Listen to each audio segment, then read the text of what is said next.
This is David from YourPST Studios, and today I'm going to show you how to stop your computer from going into sleep mode. Alright, let's get started.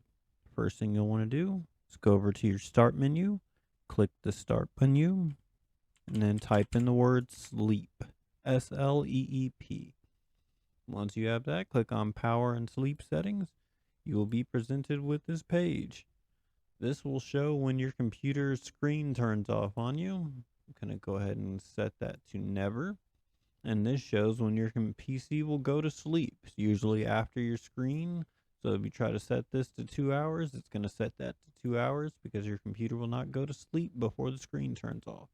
So we're going to go ahead and set both to never. Now usually that'll be sufficient to make sure that everything stays on.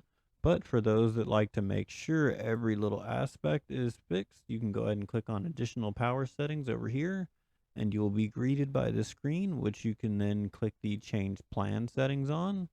You'll be greeted by this screen. You can click change advanced power settings. That will bring up this menu, which will also allow you to set your hard drive to never sleep. You can go to your wireless adapter settings, make sure it's not able to turn that off. Obviously, we disabled our sleep mode, so we don't have to worry about that.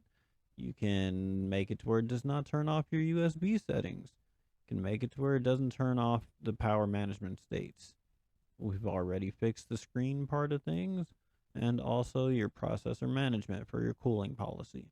So all of this can be found and modified within this group. Once you're done, click apply, click OK. Close out all your windows, and then you should be good to go.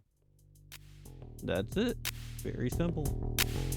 Well, if you liked the video, hit like, hit subscribe. Check back later for more cool content. Have a good one.